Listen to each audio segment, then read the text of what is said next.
Okay, my dear friends, welcome you all. Myself is Professor Dr. Rajendra Deshpande, and we are here to learn about problems regarding the urinary system. So today we will start with this pyelonephritis. Okay, so we will start with the topic pyelonephritis, and it is presented by myself, Professor Dr. Rajendra Deshpande. I am MD in Ayurvedic Medicine and Ayurvedic Physiology, and this is my particular mobile number 9226810630, and this is my mail ID professordeshpande@gmail.com. Okay, so we will directly start with the PowerPoint presentation so that the screen will be more. Okay, so this is pyelonephritis. Actually, there are few people who want to join, but I don't know, again the same thing will happen. So I will try to admit everybody in this particular, but next time I will take precaution that these students will join before. Okay. Okay. So I think most of the people have joined, and we will start our lecture.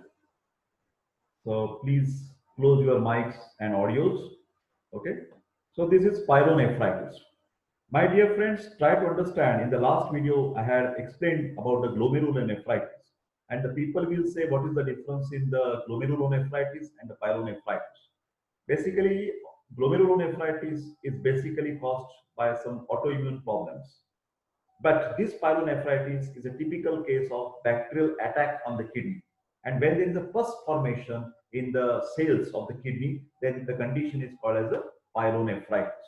Okay, so we will try to go next. I am discussing excretory problems in general medical practice. This is GP. These all the videos are very useful for the medical students, then the professors and the new coming doctors, as well as the common man, just to understand about the different problems, health problems. But I will request, मैं सबको दरख्वास्त करूंगा, विनंती करूंगा कि ये जो है क्या बोलते हैं कि ये जो प्रॉब्लम्स है उसके बारे में लोगों ने सिर्फ जानकारी लेनी चाहिए, खुद के खुद उन्होंने कुछ क्या बोलते हैं मेडिसिन अपने आप लेनी नहीं चाहिए. Okay, so I am back here again and we will start the next slide. This is a picture of urinary system. So ये आप सब जानते हैं कि हमारे उदर में, हमारे एब्डोमेन रीजन में दोनों साइड पर, दोनों लैटरल रीजन पर ये दो किडनीज रहती है. उसके ऊपर हार्मोनल ग्लैंड रहती है, endocrine gland, that is endocrine adrenal gland. Suprarenal gland is also called particular name for this gland. And then both these glands, they have the ureters. ये मूत्र नलिका रहती है, यहाँ हमारा मूत्र बन जाता है और यहाँ से निकल आता है. ये ब्लैडर जो है उसमें थैली में हम संचित करते हैं, और जब भी जब ब्लैडर फुल हो जाती है तो हमारी सेंसेशन आ जाती है, तब यूरेथ्रा से हम वो एक्सक्रीट कर देते हैं. यूरिन एक्सक्रीशन का कार्य यहाँ पर बना रहता है यूरेथ्रा में. ओके, कंट्रोल करने के लिए यहाँ का बना है यूरेथ्रा स्फिंक्टर्स है, स्नायु रहते हैं कि जो जब तक पूरी ब्लैडर फुल न हो जाए वो एक्सक्रीट हम नहीं करते हैं. एक्यूट पायलोनेफ्राइटिस के पहले हम कॉजेस के बारे में चर्चा करेंगे. तो infection of the kidney by the bacteria, ज्यादातर ये जो प्रॉब्लम्स है उसका जो इंसिडेंस है, higher incidence is seen in the acute pyelonephritis in the first 8 months of the life.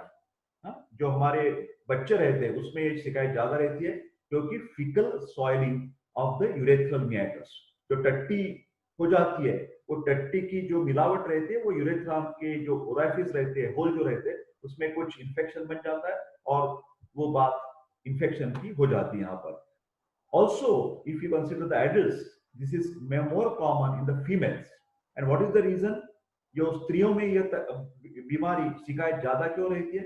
It is because of the two reasons. During the child bearing age, जब fertile period रहता है, sexual trauma, sexual activity जब रहती है, पूरी तरह की hygiene नहीं रखी तो ये सेक्सुअल ट्रॉमा बोलते हैं हम, उसी की वजह से वो कंटेमिनेशन हो जाता है. और during the pregnancy time also there are lot of chances that particular urethra जो मार्ग रहता है उसमें इंफेक्शन की ज्यादा संभावना रहती है. प्री डिस्पोजिंग फैक्टर्स, ये बीमारी जो है पायलोनेफ्राइटिस की बीमारी, उसके पहले, उस बीमारी के पहले, वो बैक्टीरियल इन्फेक्शन अटैक होने के पहले उधर कुछ प्रॉब्लम्स रहते हैं। जो एक्सक्रीटरी सिस्टम है, क्या प्रॉब्लम्स रहते हैं? ऑब्स्ट्रक्शन, रुकावट हो जाती है।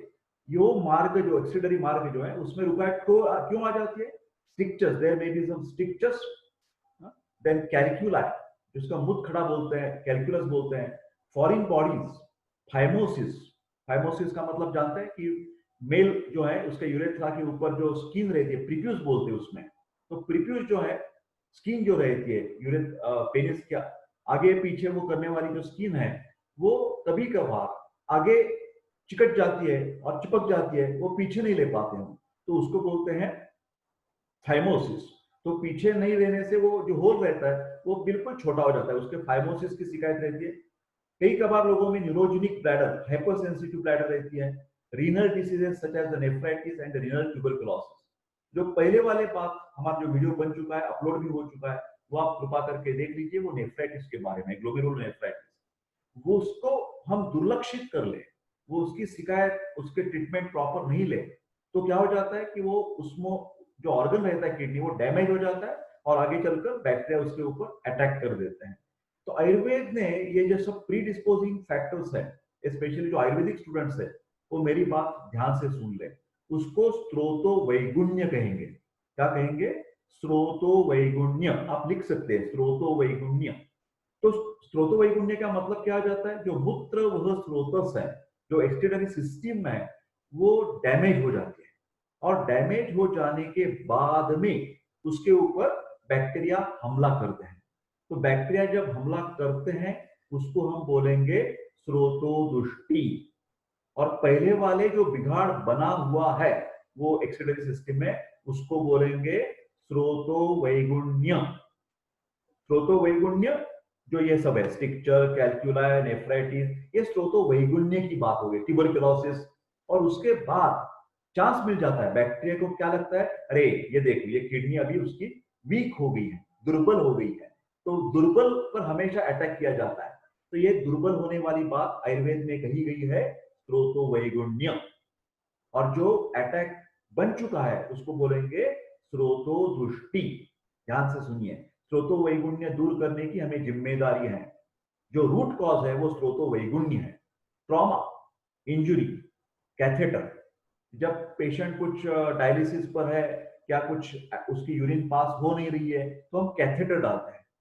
जो कोमा में पेशेंट्स रहते हैं वो, उनको हमेशा कैथेटर डाला हुआ रहता है।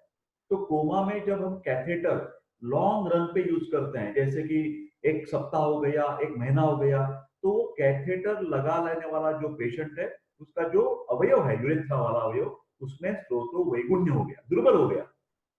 इंस्ट्रूमेंटेशन, सर्जरी, ये सब बातें दुर्बल बना देती हैं यूरेथ्रा को या किडनी को, और उसके बैक्टीरिया उसके ऊपर अटैक करते हैं। तो बीमारी कौन सी हो गई? पायलोनेफ्राइटिस। पहली वाली है ग्लोमेरुलोनेफ्राइटिस। कृपा करके ध्यान से, सामान्य जन जो है, किडनी अवयव बहुत महत्वपूर्ण है, इसीलिए आयुर्वेद में उसको मर्म कहा गया है। ध्यान से सुनिए, मर्म। मर्म का मतलब है वाइटल ऑर्गन्स। चरक ने एक पूरा का पूरा अध्याय उसके ऊपर लिख दिया है, और उसका नाम क्या दिया है? त्रिमर्मीय। त्रिमर्मीय कौन से? 3 इंपॉर्टेंट वाइटल ऑर्गन्स है, जिसको हम फेटेलिटी की प्रॉब्लम उससे ऊपर, उस ऑर्गन के ऊपर हो सकती है। वो 3 अवयव ध्यान से सुनिए। एक है मस्तिष्क, ब्रेन। नंबर 2 हार्ट, हृदय। और तीसरा बताया गया है बस्ती। तो यहां बस्ती का मतलब सिर्फ ब्लैडर नहीं लेना है। बस्ती का मतलब है यहां पर पूरी की पूरी एक्सक्रीटरी सिस्टम, जहां वृक्क या किडनी बहुत महत्वपूर्ण है। हमारे मस्तिष्क को ज्यादा हानि पहुंचाएगी, हृदय को हानि पहुंची गई या किडनी को हानि हो गई, तो हमारा जीवन जो है वो तकलीफ में आ सकता है। ध्यान से सुनिए, तकलीफ में आ सकता है। The person can die because of the brain problems, because of the heart problems and because of the kidney problems. ये 3 अवयवों को आयुर्वेद ने भी महत्व दिया है, उसका नाम है मर्म। बात इस्टीमिया की है। इस्टीमिया का मतलब है लेस ब्लड सप्लाई। ध्यान से सुनिए, लेस ब्लड सप्लाई। ब्रेन को लेस ब्लड सप्लाई हो गया, पैरालिसिस हो जाएगा। हृदय को लेस ब्लड सप्लाई हो गया, ischaemic attacks, angina pectoris, myocardial infarction, ये बीमारी जैसे किडनी को भी रीनल आर्टरी सप्लाई करती है, रीनल आर्टेरी स्टेनोसिस, लिख दीजिए, रीनल आर्टेरी स्टेनोसिस, जो ब्लड सप्लाई करती है रीनल को, वो ब्लॉक हो गई तो उससे किडनी का कार्य बिगड़ जाएगा, किडनी दुर्बल हो जाएगी, उसको पायलोनेफ्राइटिस हो जाएगा। सिम्टम्स क्या है? ज्यादातर ये एडल्ट एज जो है 25 to 40 years and that also females, because उनकी यूरेथ्रा की जो साइज है, length of the urethra is less in the females, so urinary tract infections, urinary tract infections, वो चाहे सिस्टाइटिस हो या नेफ्राइटिस हो या पायलोनेफ्राइटिस हो, ये शिकायत स्त्रियों को ज्यादा दिखाई जाती है। क्यों? यूरेथ्रा की जो साइज है वो कम है, सेक्स इंटरकोर्स के समय या कुछ अनहाइजीनिक है, ल्यूकोरिया की शिकायत है, श्वेत स्राव, मेंस्ट्रुअल प्रॉब्लम्स की कुछ शिकायत है, कॉन्स्टिपेशन की शिकायत है, डायरिया की शिकायत है। So all reasons, anorectal reasons के फिस्चुला है, पाइल्स है, फीशर है, जो भी एनोरेक्टल हमारी पेल्विक गर्डल में जो प्रॉब्लम्स बनेंगे उसका परिणाम किधर हो जाएगा? उसका परिणाम एक्सक्रीटरी सिस्टम में हो जाएगा, ब्लैडर इन्फेक्ट हो जाएगी, यूरेटर्स इन्फेक्ट हो जाएंगे, किडनी इन्फेक्ट हो जाएगी। ध्यान से सुनिए, कंप्लेनिंग ऑफ, ये पेशेंट की तकरार क्या रहती है, शिकायत क्या है? पेन, उधर एक्यूट एब्डोमिनल पेन, क्योंकि यहां बात क्या कर रहे हैं? एक्यूट, एक 2-4 दिन तकलीफ बढ़ती जाती है और उसका डायग्नोसिस होता है एक्यूट पायलोनेफ्राइटिस। जब ये कोई भी शिकायत, कुछ भी बीमारी महीनों से चलती आती है, all together, months together, years together, 3 साल से मेरी शिकायत है, तो उसको क्या बोलेंगे हम? Chronic pyelonephritis. ये मेरे 6 महीने से ना बार बार मेरे को ये तकलीफ हो रही है इन्फेक्शन की, तो उसको बोलेंगे क्रॉनिक। ये दोनों चीजों अलग है। एक्यूट का मतलब है आशुकारी, एक 2-4 दिन की बात है, सप्ताह की बात है, और महीनों की और साल की बात जब होती है तो उसको बोलते हैं क्रॉनिक। एक्यूट हमेशा इमरजेंसी ट्रीट करना चाहिए, क्रॉनिक पर नहीं जाना चाहिए। आयुर्वेद ने बताया गया है कि क्रॉनिक केसेस को क्या नाम दिया है? धातुगत अवस्था, लिख दीजिए, धातुगत अवस्था। जब भी कोई भी बीमारी पुरानी हो जाएगी तो उससे आपको तकलीफ ज्यादा हो जाएगी। कोई भी बीमारी पुरानी हो तो उसकी तकलीफ ज्यादा, ये ध्यान से सुनिए। तो एक्यूट को हमें अच्छी तरह से ट्रीट करना है। क्या करेगा? वन और बोथ लॉइन, कमर में दर्द हो जाएगा, sometimes radiating to the iliac fossa, fever with chill, ये पस की बात है, ध्यान से सुनिए। पस का मतलब है बैक्टीरियल इंफेक्शन, और इस आयुर्वेद के हिसाब से आम, जब भी कुछ आम जंतु संसर्ग हो जाएगा तो बुखार आ ही जाएगा। बुखार का मतलब है आम, बुखार का मतलब है जंतु संसर्ग। Fever should not be neglected, तो फीवर विथ राइगर, ऐसा सादा बाय मामूली सी चिल हमेशा रहती है, फिर जोरदार हमें ठंडी बज रही है तो उसको राइगर बोलते हैं, फीवर विथ राइगर। ध्यान से सुनिए, लिख दीजिए आप। बुखार जब ऐसे जोर से ठंडी बजकर आता है तो उसके 2 प्रमुख कारण मैं बता रहा हूं। फीवर विथ राइगर के 2 प्रमुख reason, one is malaria and second is kidney problem या urinary tract infection. Fever with rigor जब भी प्रैक्टिस में पेशेंट आ जाएंगे, एक तो बात है यूरिनरी ट्रैक्ट इन्फेक्शन और दूसरी बात है मलेरिया। ये 2 चीजें पहले आनी चाहिए, बाद में अलग अलग सोचेंगे। बहुत सारे रीजंस है, ये 2 प्रमुख रीजंस है। बर्निंग मिक्चुरेशन, क्योंकि इंफेक्शन है तो जलन हो जाएगी, पेशाब को जलन होना। इफ यूरेथ्राइटिस, सिर्फ किडनी की बात है तो जलन नहीं होगी, फिर इंफेक्शन नीचे आ गया और ब्लैडर को इन्फेक्ट कर दिया, यूरेथ्रा को इन्फेक्ट कर दिया तो बर्निंग चालू हो जाएगा। नेफ्राइटिस में क्या हो जाएगा? Increase frequency of urine, also if cystitis. Cloudy urine, this is very specific symptom, गढ़ूलता आ जाती है। हमारी यूरिन नॉर्मली कैसी रहती है? ट्रांसपेरेंट रहती है, पारदर्शक। फिर ये जब उसमें पस आ जाएंगे, पस सेल्स आ जाएंगे, पायलो का मतलब है पस सेल्स, पस सेल्स आने से क्लाउडी यूरिन बन जाती है। पेशेंट हम जब देखते हैं डॉक्टर लोग, तो उसको पाया जाता है रीनल एंगल टेंडरनेस, बहुत ही इंपॉर्टेंट साइन है।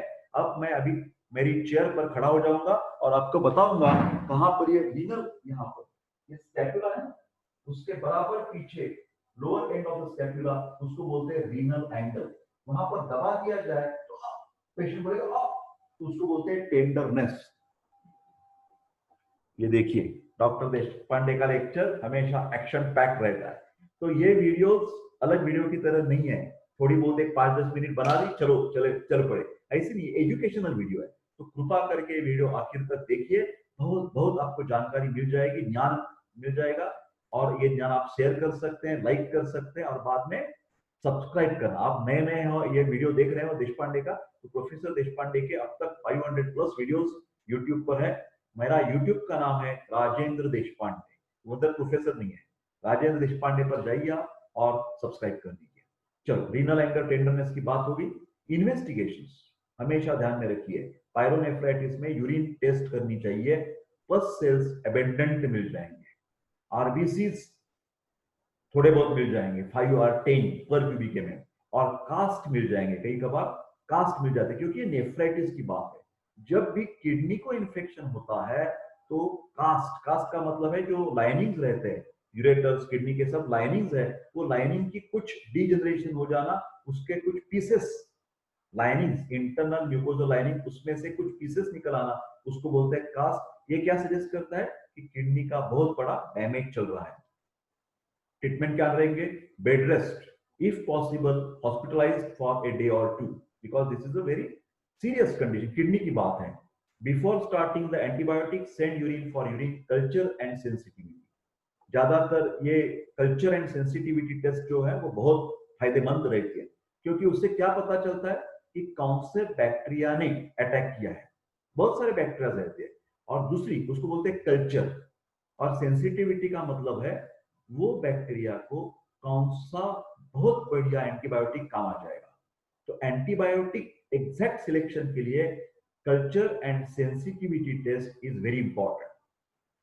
कौन से बैक्टीरिया और उसके ऊपर कौन सा एंटीबायोटिक देना चाहिए, उसकी जानकारी के लिए यूरिन कल्चर एंड, इसका महत्व मैं समझूंगा कि एक्यूट के बजाय क्रॉनिक में जाता है। एक्यूट में ज्यादातर आप रूटीन एंटीबायोटिक यूज कर सकेंगे, फिर क्रॉनिक पायरोनेफ्राइटिस की हम बात करेंगे तो culture and sensitivity test is must. और मैं पेशेंट लोगों को बताना चाहता हूं एक कल्चर सेंसिटिविटी का रिपोर्ट आने के लिए 48 आवर्स, 24 to 48 आवर्स की रिक्वायरमेंट रहती है, उसका रिजल्ट तुरंत नहीं मिल जाएगा आपको। जो लैब में आपने सैंपल दे दिए, यूरिन रूटीन का रिपोर्ट 1 घंटे में आपको मिल जाएगा। उससे क्या पता चलेगा कि yes there are pulses, there are cast, urine is cloudy, so this is acute pyelonephritis. Diagnosis तो हो जाएगा।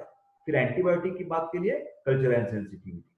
अभी देखिए इंजेक्शन वोवेरॉन पेन किलर है, anti inflammatory and analgesic, 2 cc intramuscular diclofenac sodium, this is a generic name, this is a brand name.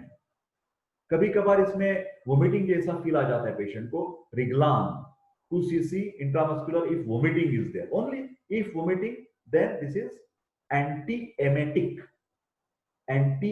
सर्दी कम करने के लिए, उल्टी कम करने के लिए। So this is a metoclopramide, this is generic name, this is a brand name.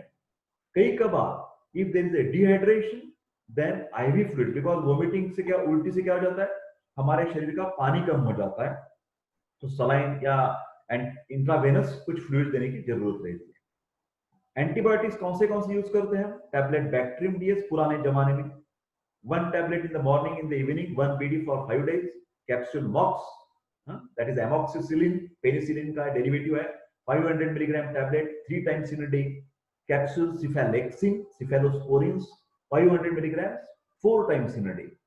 Then latest जो है अभी जोर से चल रहे एंटीबायोटिक जो है, बहुत पॉपुलर है ये tablet Norflox 400 milligram BD 2 times in a day, tablet Ciplox 500 milligram BD. इसमें से आपका डॉक्टर, पेशेंट देख रहे हैं तो डॉक्टर लोग ये चूज करते हैं कि कौन सा एंटीबायोटिक देना है या कौन सा एंटीबायोटिक नहीं देना है। ध्यान से सुनिए, पेशेंट ने अपनी आप दवा बिल्कुल नहीं लेनी चाहिए। ओवर द काउंटर ओटीसी में बिल्कुल दवा लेने की कोशिश मत कीजिए। Kidney is a vital organ, Ayurveda भी मत लीजिए, एलोपैथी भी मत लीजिए, डॉक्टर के ऊपर विश्वास रखिए, वो आपको ट्रीटमेंट दे देगा। ये देखिए, after acute attack of pyelonephritis investigate for the urinary calculus. ये क्यों है, उसको पायलोनेफ्राइटिस का भी अटैक क्यों आया था, उसकी खोज में जाइए, मूल तक, जड़ तक जाइए। यूरेथ्रल स्ट्रक्चर है, fibrous tissue formation, therefore urethra is block, this is स्त्रोतोवैगुण्य due to the gonorrheal disorder. Gonorrhea is one of the venereal disease. वेश्यागमन करने के कारण जो भी डिसीजेस होते हैं उसको बोलते हैं विनरल डिसीजेस।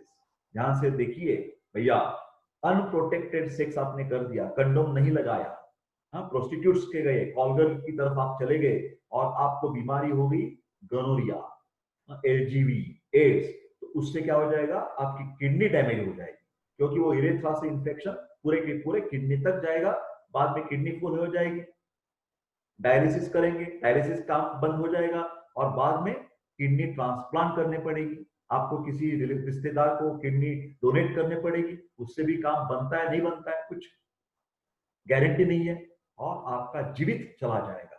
ध्यान से सुनिए मेरे प्यारे दोस्तों, बहुत खबरदारी लीजिए, kidney is a very very vital organ in your body. Ayurveda ने उसको बस्ती मर्म कहा है। बस्ती means not urinary bladder, it is all the excretory system. Then abnormalities of the urinary tract भी आपको देखने चाहिए। ये सब बात स्क्रीन आपके सामने है, आप देख सकते हैं। आयुर्वेदिक ट्रीटमेंट की बात करते हैं। Rule out any mechanical obstruction such as the structure और स्टोन। If yes, if you find this cause स्रोतोवैगुण्य, वो दूर करने की कोशिश कीजिए। और पेट में लेने के लिए tablet Chandra Prabha 2 tablet 3 times in a day. सूक्ष्म त्रिफला, ये बहुत बढ़िया एंटीबायोटिक है। मैं हमेशा लोगों को कहता हूं, आयुर्वेद में ब्रॉड स्पेक्ट्रम एंटीबायोटिक आपको चाहिए। Broad spectrum antibiotic in Ayurveda as per doctor Deshpande concept बहुत बार यूज किया है मैंने। वो चाहे रेस्पिरेटरी का प्रॉब्लम हो, वो चाहे किडनी का प्रॉब्लम हो, वो चाहे एब्डोमिनल प्रॉब्लम हो, स्किन का प्रॉब्लम हो, इन्फेक्शन की बात आ गई, 2 नाम्स आप लिख दीजिए। आयुर्वेद का ब्रॉड स्पेक्ट्रम एंटीबायोटिक की बात कर रहे हैं डॉक्टर देशपांडे। सूक्ष्म त्रिफला एंड गंधक रसायन। सूक्ष्म त्रिफला गंधक रसायन। Sukshma triphala 2 tablets 3 times in a day. गंधक रसायन 2 tablets 3 times in a day. Of course this is not a final dose, you can decide how many dose, but सूक्ष्म त्रिफला और गंधक रसायन जरूर इस्तेमाल कीजिए। क्योंकि आयुर्वेद के हिसाब से जब पस फॉर्मेशन होता है तो उसमें 2 दोष की संभावना है, पित्त और कफ। पित्त का मतलब है इन्फ्लेमेशन और कफ का मतलब है पस फॉर्मेशन। तो इसमें यहां पर हमें रक्त शुद्धि करना चाहिए। रक्त शुद्धि के लिए सिंगल हर्बल टैबलेट्स लिख दीजिए मेरे प्यारे दोस्तों। रक्त शुद्धि के लिए सिंगल हर्बल टैबलेट्स। टैबलेट सारीवा, अनंत मूल, टैबलेट सारीवा एंड टैबलेट मंजिष्ठा। सारीवा घनवटी, मंजिष्ठा घनवटी, बिल्कुल दे दीजिए। प्योर हर्बल टैबलेट्स हैं, 3 tablets 3 times in a day. घबराइए मत, बिल्कुल दे दीजिए, हमेशा ट्राई कीजिए। फिर साथ साथ ऑब्जेक्टिव पैरामीटर के ऊपर ध्यान रखिए, उसका बुखार कम हो जाना चाहिए, है ना, उसकी यूरिन 3 दिन में उसका पस सेल्स कम होने चाहिए, तभी आप समझेंगे कि आपकी आयुर्वेदिक ट्रीटमेंट अच्छी तरह चल रही है। हा? बिल्कुल अपने आप पर भरोसा मत रखिए, पेशेंट की सिम्टम्स देखिए, साइंस देखिए, यूरिन टेस्ट कीजिए और बाद में देखिए। आगे की दवा है वरुणादि क्वाथ, 4 teaspoon with equal amount of water 2 times after meals. वरुणादि क्वाथ, तो चंद्रप्रभा, सूक्ष्म त्रिफला एंड वरुणादि क्वाथ। अलग अलग और कुछ मेडिसिन हमारे पास है, जैसे कि गोक्षुरादि गुगुलू है, शोथारी लोह है, अरविंदासव है और उशिरासव है। बहुत सारी दवाइयां, सिर्फ ये मैं आपको विद्यार्थियों के लिए, डॉक्टर लोगों के लिए एक सूचित करता हूं कि इसमें से आप प्लस माइनस करके कोई भी दवा इस्तेमाल कीजिए। ये सब की सब दवा लेनी नहीं है, सबकी सब दवा देनी नहीं है। जैसे मैंने एंटीबायोटिक की भी बात की थी, सबके सब एंटीबायोटिक्स नहीं देते हम, 1 और 2 चुन के देते हैं। तो उसमें से अरविंद, या इसका मतलब है लोटस, एंड उशिर का मतलब है ग्रास बोलते हैं ना, ग्रास, वाड़ा बोलते हैं वाड़ा, तो उशिरासव, ये दोनों बहुत कूलिंग तरीके के मेडिसिन है, ये भी आप यूज कर सकते हैं। दूसरी बात है कि drink plenty of water and continue the treatment till gets cure. Urine 1 सप्ताह के बाद चेक करना ही चाहिए, और यूरिन में पस सेल्स बिल्कुल निकल जानी चाहिए। ये आप आयुर्वेदिक, एलोपैथिक, होम्योपैथिक सब डॉक्टर की जिम्मेदारी है। जो डॉक्टर यूरिन टेस्ट बाद में प्री एंड पोस्ट ट्रीटमेंट के बाद नहीं करेगा वो बहुत बहुत दोषी डॉक्टर है, उसको गुनहगार मैं बोलता हूं। क्योंकि क्या किया उसने, पेशेंट के ऊपर छोड़ दिया। ऐसा नहीं होना चाहिए भैया, क्योंकि क्या हो जाता है, वो इन्फेक्शन पुराना हो गया तो क्रॉनिक पायरोनेफ्राइटिस बन जाएगा और ये बहुत ही तकलीफ की बात है, किडनी फेल हो जाने की संभावना है। देखिए, क्रॉनिक पायरोनेफ्राइटिस इन पहला कारण देखिए मैंने क्या लिखा है, इन एडिक्वेट ट्रीटमेंट ऑफ एक्यूट पायरोनेफ्राइटिस।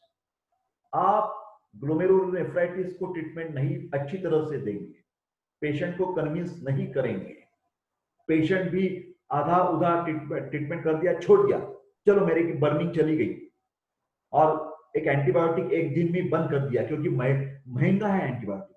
मेरे प्यारे पेशेंट लोग, रुग्ण, ये ध्यान से सुनिए, एंटीबायोटिक कम से कम बोल रहा हूं मैं, 3 दिन लेने की बहुत जरूरत है। नहीं तो जैसे कि मैं नॉर्फ्लॉक्स ले रहा हूं, कोई भी एंटीबायोटिक ले लीजिए, और हमने एक दिन ले लिया और टैबलेट बंद कर दी, ये बहुत गलत बात है। उससे क्या पैदा हो जाता है, उससे एंटीबायोटिक रेजिस्टेंस बोलते हैं। ध्यान से सुनिए, एंटीबायोटिक रेजिस्टेंस आ जाएगा। और एंटीबायोटिक रेजिस्टेंस का मतलब है जब आगे चलकर डॉक्टर आपको ये प्रिस्क्राइब करेंगे नॉर्फ्लॉक्स, तो वो आपको काम नहीं आएगी। ऐसे एक एक करके आपको एंटीबायोटिक रेजिस्टेंस हो गए तो कौन सी भी दवा आपके ऊपर काम नहीं करेगी, तो क्या हो जाएगा, इट्स बहुत डेंजरस, लाइफ खतरे में पड़ जाएगा, जीवन खतरे में पड़ जाएगा। तो कृपा करके antibiotics minimum 3 days, then 5 days, and if necessary even it should be given for 7 days। 3, 5, 7 ये नंबर ध्यान से रखिए एंटीबायोटिक देने के लिए। और उसके बाद pre and post urine examination कम से कम करनी ही करनी चाहिए। वो यूरिन में से पूरे के पूरे pus cells and cast and RBCs निकल जाने चाहिए, रिपोर्ट पूरा का पूरा नील आ जाना चाहिए। ध्यान से सुनिए मेरी बात। यूरिनरी ऑब्स्ट्रक्शन, इसका कारण बता, क्रॉनिक का मतलब है मेरे को साल भर में, मेरे को 6 महीने में, 8 दिन में बार बार ये यूरिन इन्फेक्शन बनता है, तो उसका मतलब है क्रॉनिक हो गया। क्रॉनिक का आयुर्वेद शब्द है धातुगत अवस्था, धातुगत अवस्था लिख दीजिए आप। आशुकारी व्याधि, जीर्ण व्याधि, जीर्ण व्याधि से साध्यत्व। मेरे प्यारे पेशेंट, मेरे प्यारे डॉक्टर्स, मेरे प्यारे प्रोफेसर्स, आयुर्वेद में बताया गया है साध्यत्व, साध्य एंड असाय, प्रोग्नोसिस। कैसा है ये डिसीज, अच्छा हो जाएगा, तकलीफ देगा आपको, कष्ट देगा, ज्यादा खर्चा आ जाएगा, ज्यादा हॉस्पिटल में रहना पड़ेगा, कैसे हम उसका डिसीजन ले सकते हैं। तो आयुर्वेद ने कहा है prognosis, curable, difficult to cure and incurable.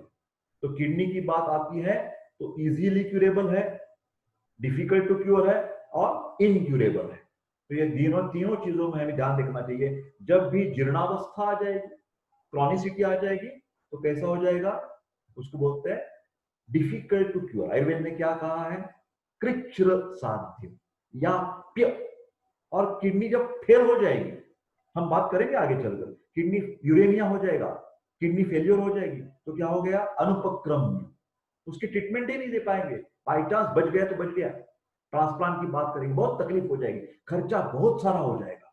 ध्यान से सुनिए, urinary obstruction due to the calculus, stricture, prostate, very important, very important.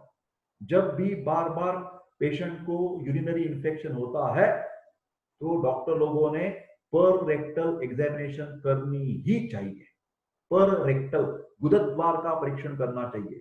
भैया उधर फिशर है क्या, फिस्चुला है क्या, पाइल्स है क्या, और सबसे बड़ी बात, पर रेक्टल डालने से प्रोस्टेट ग्लैंड, मेल पेशेंट्स में after 60 you must examine the prostate gland because there is always BPH, benign prostatic hypertrophy, वो बढ़ जाता है और ऑब्स्ट्रक्शन कर देता है यूरेथ्रा को।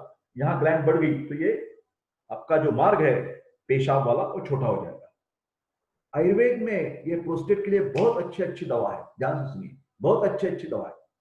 प्रोस्टेटिक कैंसर अलग है, प्रोस्टेटिक कैंसर है या नहीं है उसकी भी आपने जिम्मेदारी से वो जानकारी जांच करनी ही चाहिए।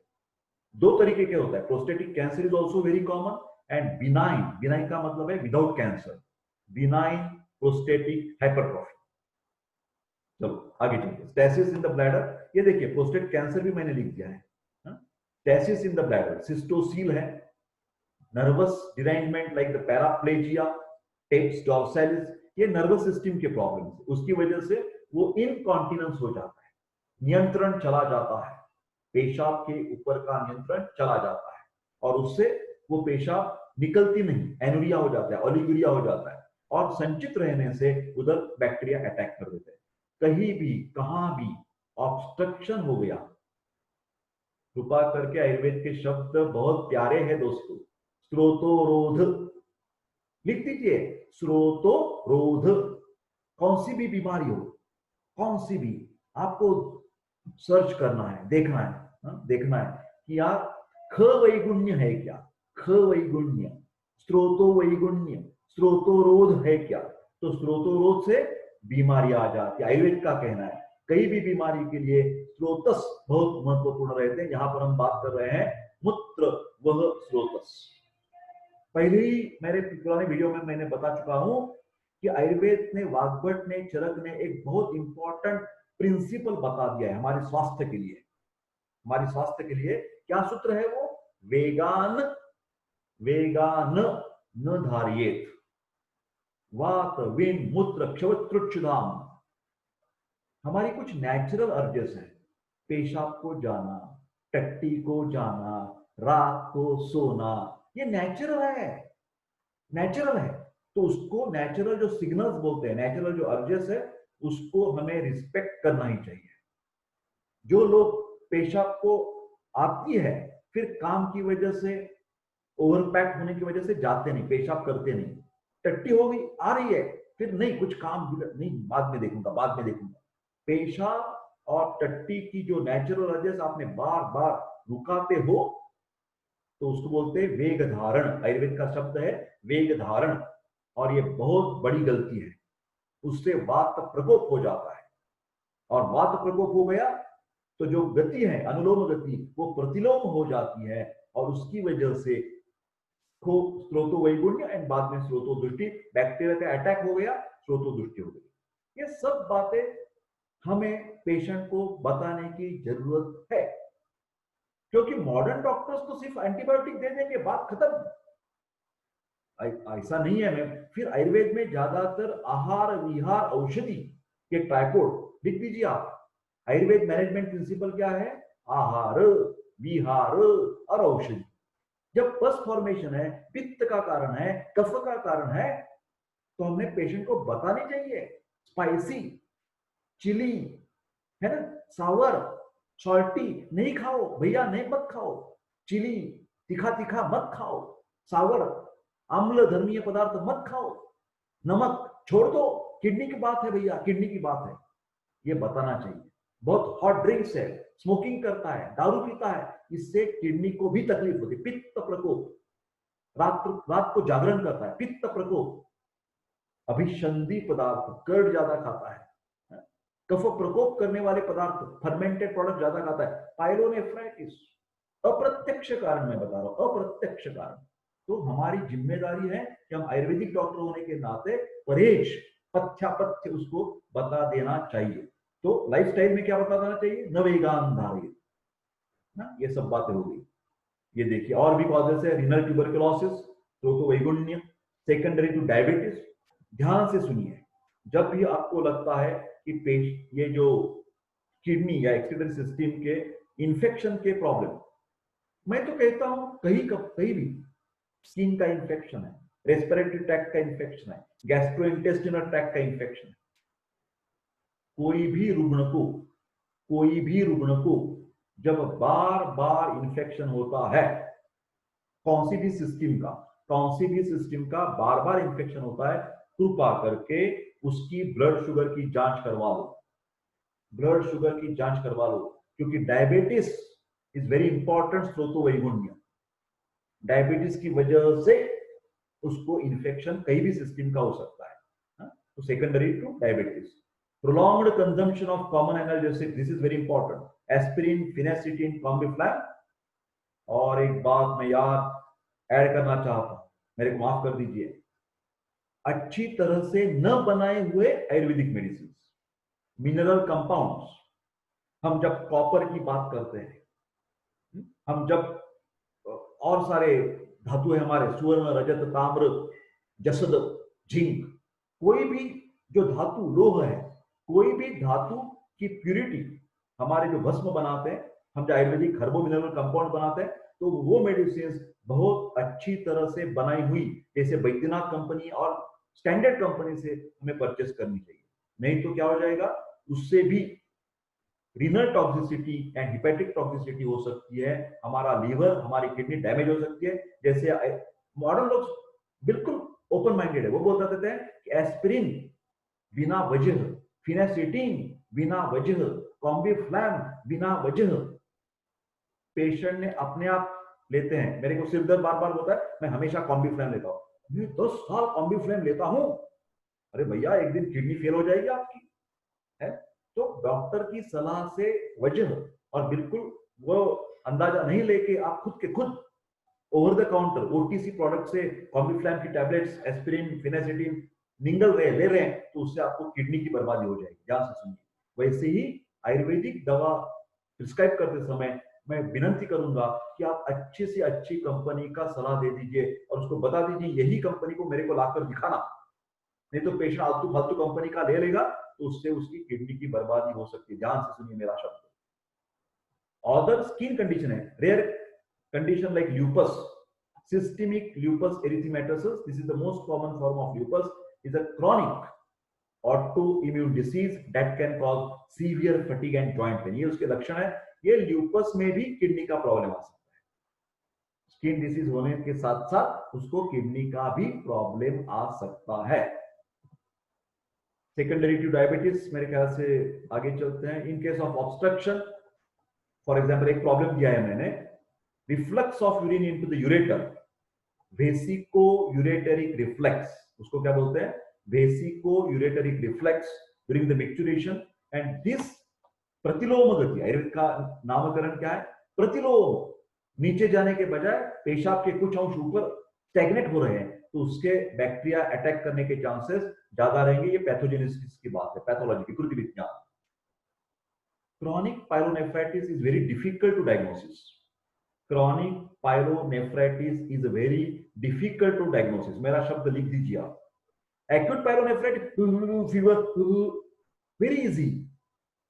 क्रॉनिक पायलोनेफ्राइटिस में फीवर हमेशा इतना तेजी से बुखार नहीं रहता, राइगर नहीं रहता, तो उसके सिम्टम में पहले क्या आ जाता है, अनएक्सप्लेन्ड टायर्डनेस, बार बार मैं थक जाता हूं। Specially females, if they complain unexplained tiredness, कुछ ज्यादा मेहनत नहीं की है, मेरे को ज्यादा कुछ तकलीफ नहीं है, फिजिकल नहीं है, मेंटल, उसी की वजह बावजूद मेरे को थकान आती है, मेरे को काम करने में उत्साह नहीं रहता, इल हेल्थ, बार बार मैं बारीक सा बुखार जैसा लगता है, हाई फीवर नहीं है, बारीक सा फटीग।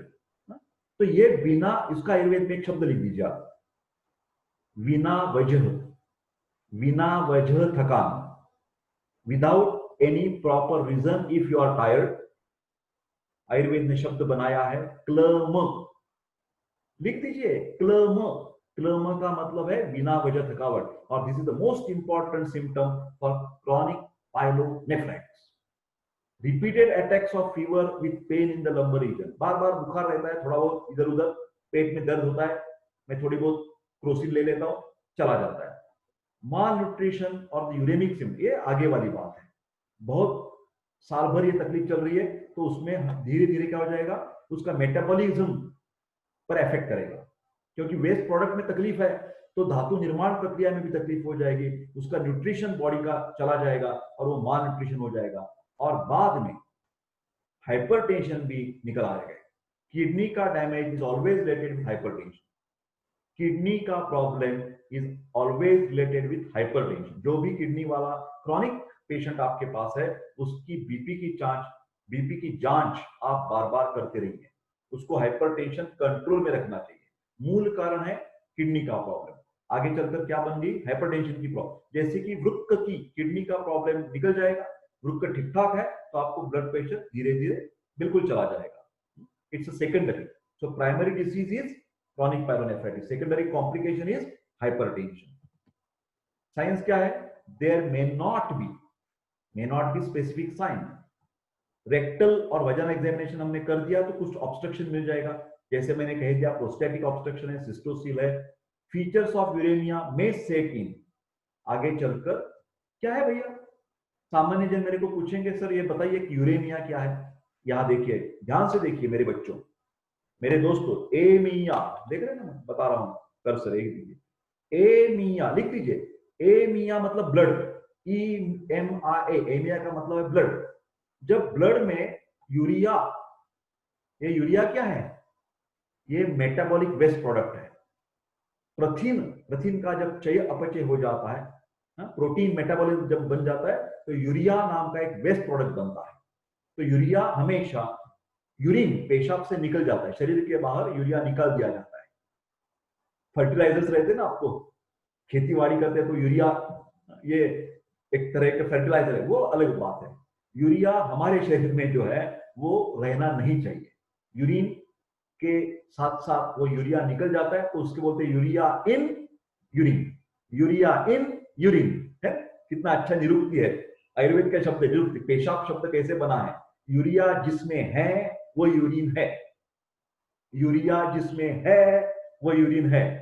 तो ये यूरिया जब यूरिन से नहीं निकलता, क्योंकि वो हमारा जो किडनी है ना, वृक्क, उधर फिल्टर है, फिल्टर पेपर, तो उसमें ब्लड का फिल्ट्रेशन हो जाता है. तो इधर फिल्टर नहीं हो गया तो यूरिया कहाँ रह जाएगा? वो पीछे वाले ब्लड में घूमेगा. Urea is a waste product. वो जब रक्त के साथ साथ पूरे शरीर में फैला जाएगा तो उससे बात बनती है uraemia.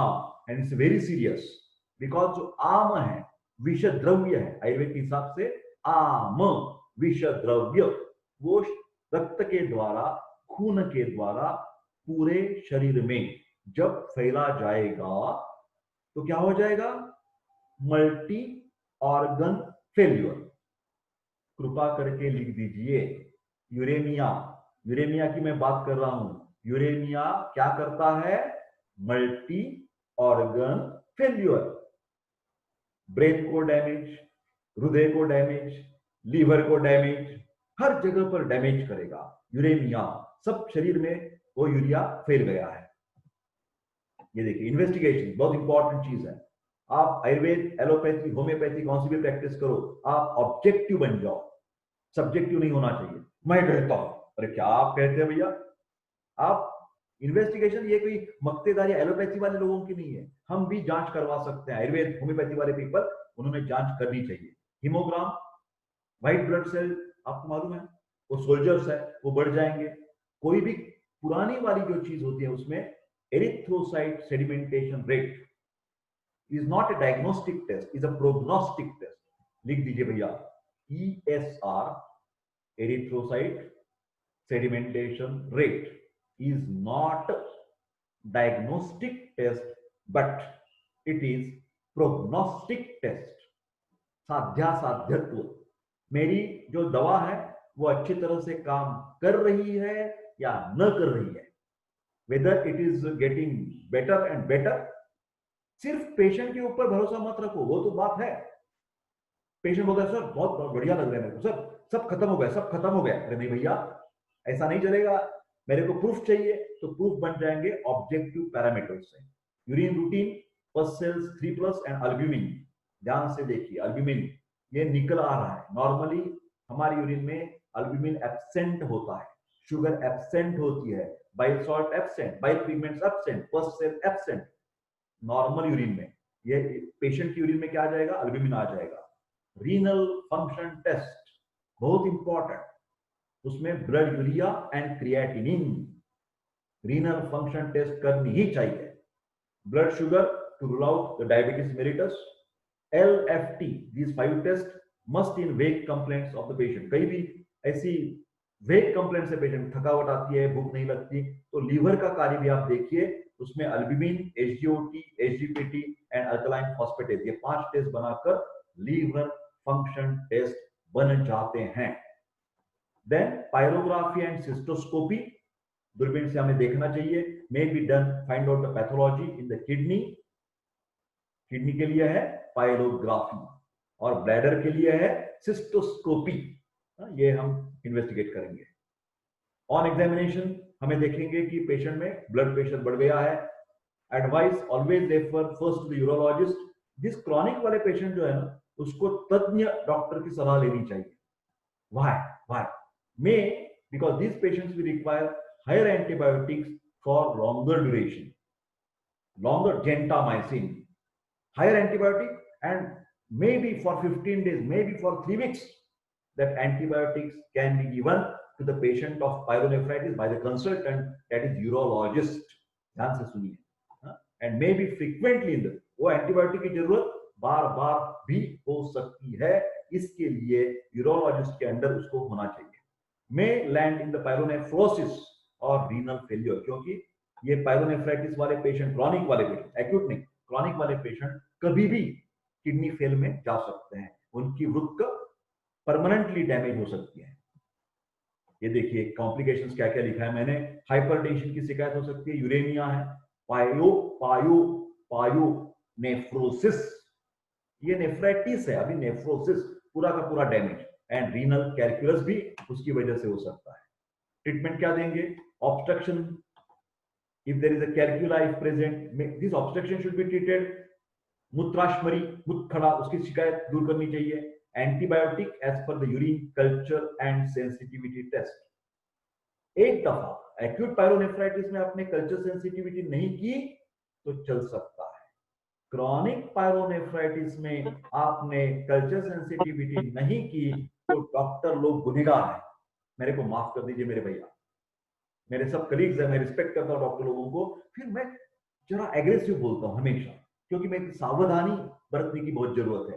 Electrolyte imbalance should be corrected in the, क्योंकि वोमिटिंग हो जाती है कभी कभार इन्फेक्शन से, कॉम्प्लिकेशन शुड बी ट्रीटेड। अभी आयुर्वेद की ट्रीटमेंट क्या देंगे हम? सिस्टोन टैबलेट है, जो कैलकुलस के भी काम आ जाती है और पायलोनेफ्राइटिस की भी काम आ जाती है। हिमालय कंपनी ने बनाई, बहुत बढ़िया टैबलेट है, 2 tablets 3 times in a day. Again Ayurvedic broad spectrum antibiotic.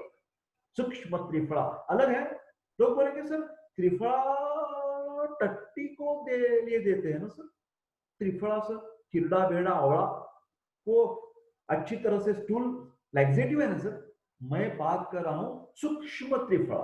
This is different than triphala churna, different than triphala वटी।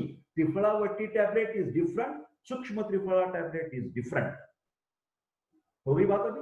आयुर्वेद रसशाला पुणे, लिख लीजिए आप, आयुर्वेद रसशाला पुणे का ये टैबलेट है सूक्ष्म त्रिफला। उसमें त्रिफला टैबलेट, त्रिफला चूर्ण को बार बार त्रिफला क्वाथ, त्रिफला डिकॉक्शन की भावना दी जाती है, ट्रिचुरेशन, और उसको बहुत पोटेंट बनाया जाता है। और एक बात ध्यान से सुनिए, त्रिफला, त्रिफला क्या है? बहुत बढ़िया रसायन है, बहुत बढ़िया रसायन, इम्यूनोमॉड्यूलेटर, हमारी इम्यूनिटी बढ़ाने के लिए काम आ जाता है। यहां एक बात डॉक्टर देशपांडे बताना चाहते हैं। क्या बताना चाहते हैं? Ayurveda does not treat the disease, Ayurveda treats the patient. एक मजेदार बात है, Ayurveda does not emphasis on the disease, it emphasis on the patients immunity. ध्यान से सुनिए, बैक्टीरिया तो वो तो है, वो तो उसका इलाज हम करेंगे, फिर उसके साथ साथ मैं बता रहा हूं इम्यूनिटी बढ़नी चाहिए। तो इम्यूनिटी बढ़ने से रिकरेंस टाल सकते हैं, रिकरेंस, बार बार वो शिकायत हो जाना, बार बार इंफेक्शन हो जाना, ये किससे हम प्रिवेंट कर सकते हैं? यूजिंग आयुर्वेदिक रसायन ट्रीटमेंट, यूजिंग आयुर्वेदिक टॉनिक्स। उसके एक्सक्रीटरी सिस्टम पर, ब्लड का, खून के ऊपर काम करने वाली हमारी रसायन क्या है? Sukshma Triphala. Sukshma Triphala is antibiotic as well, Sukshma Triphala is a रसायन। Sukshma triphala tablet is different than Triphala tablet. ध्यान से लिखिए आप बात, बहुत बहुत यूज किया है मैंने सूक्ष्म त्रिफला एंड गंधक रसायन। गंधक is a sulphur, but that sulfur is processed with some coolant, COO, ठंडी ठंडी जो काढ़े हैं, वनस्पतियां हैं, उसकी भावना गंधक के ऊपर देने से क्या हो जाता है, गंधक का तीक्ष्ण गुण कम हो जाता है। और गंधक की पावर वैसी की वैसी ही है। गंधक, sulphur, number 1 blood purifier, antiseptic, antibiotic. Ayurveda का एंटीबायोटिक आज पता चलता है आपको, बार बार ये आ जाएगा, सूक्ष्म त्रिफला एंड गंधक रसायन। पुनर्नवास, ये मैंने बात पहले भी कह चुका हूं। Punarnava is such a plant, it has different function, is a diuretic, मूत्र पेशाब को अच्छी बनाना, एंटी इंफ्लेमेटरी, इडिमा कम करना, सूजन कम करना, ये पुनर्नवा का कार्य है। और एक बहुत महत्वपूर्ण, कभी भी मत भूलना, पुनः नवा, पुनः नवा, पुनर्नवा, पुनः नवा। तो बार रीजनरेशन, जब भी हम पुनर्नवा प्लांट इस्तेमाल करेंगे तो उसको, जो भी हमारे शरीर की पेशियां हैं, जो भी अवयव है जो काम से चले गए हैं, डिजनरेट हो गए हैं, उसको फिर बार उसको फिजियोलॉजी बनाने के लिए, उसको रीजनरेट करने के लिए हम पुनर्नवा का इस्तेमाल करना चाहिए। चाहे वो आपका ब्रेन का प्रॉब्लम हो, चाहे हार्ट की शिकायत हो, चाहे लीवर की शिकायत हो, कहीं भी आपको लगा है कि भैया इसके अवयव की हानि हो गई है, वो क्या बोलते हैं, डीजनरेट हो गया है, और उसको हमें रीजनरेट करना है, तो chances are there, I am not saying 100%, but if you use punarnava for a longer duration, punarnava ghanvati, कोई भी अवयव डैमेज होने के साथ ये पुनर्नवा आपने देनी चाहिए। तो मेरे प्यारे दोस्तों, ये करीबन 1 घंटा भी हो गया और मेरा टॉपिक भी खत्म हो गया, पायरोनेफ्राइटिस। मैं हमेशा बात करता हूं कि जब भी हम आयुर्वेद की बात करेंगे, मैनेजमेंट की, तो आहार विहार, आप देख सकते हैं आहार विहार एंड औषध, यहाँ ट्रांसलेशन है। आहार का मतलब है डाइट एडवाइस, पथ्य एंड अपथ्य, विहार का मतलब है लाइफस्टाइल एडवाइस। जैसे कि मैंने कहा, क्या है यहाँ पर लाइफस्टाइल एडवाइस, न वेगान धारियेत, न वेगान धारित, पेशाब और टट्टी की जो सेंसेशंस है वो रुकने वाली कोशिश मत करो। हंगर, भूख लगता है आपको, नेचुरल अर्ज है, प्यास लगती है, उसके ऊपर दुर्लक्ष्य मत कीजिए। जब खाना आप चाहते हैं, जोर से भूख लगी है, खाना चाहिए, प्यास लगी है, पानी पीना चाहिए। ध्यान से सुनिए मेरी बात, ये बहुत इंपॉर्टेंट लाइफस्टाइल है। और पित्त और कफ प्रकोपक विहार नहीं करना चाहिए, रात में ज्यादा जागना नहीं चाहिए, अल्कोहल नहीं लेना चाहिए, स्मोकिंग नहीं करना चाहिए, स्पाइसी चीजें नहीं खानी चाहिए, फर्मेंटेड प्रोडक्ट्स नहीं खानी चाहिए।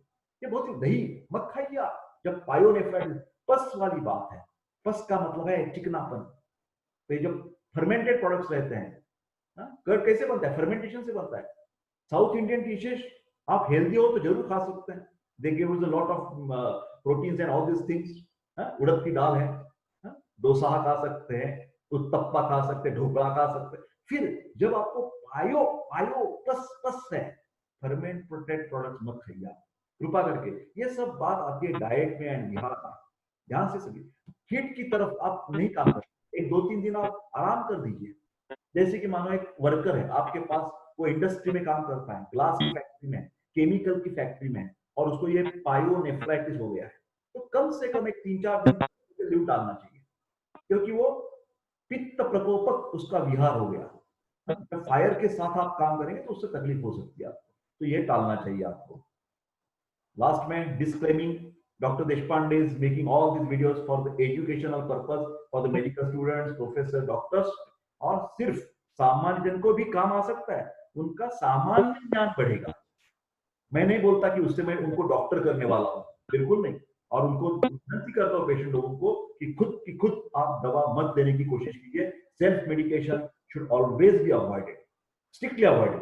If you do it, that is your fault, and Dr. Deshpande will not be responsible for any unwanted consequences. So thank you very much, और मैं आपको दरख्वास्त करता हूँ, हाथ जोड़कर विनती करता हूँ, आप सबके जितने आपके मित्र, आप क्या बन सकते हैं, मैंने हमेशा कहा, हेल्थ एम्बेसडर। मैं ऐसा नहीं कहता डॉक्टर देशपांडे का एम्बेसडर, हेल्थ एम्बेसडर, दूत बन जाइए, आरोग्य दूत। आप हमेशा कहता आरोग्य दूत। और इससे आप क्या करेंगे, ये जो मेरी वीडियो शेयर करेंगे, सबको मेरी तरफ से विनती कि डॉक्टर देशपांडे प्रोत्साहित करने के लिए उनका चैनल सब्सक्राइब कीजिए। Many many thanks and I will take your leave right now and bye bye. Okay, just I'm stopping this my sharing of screen and I will say bye bye to all of you. Okay, bye bye my friends.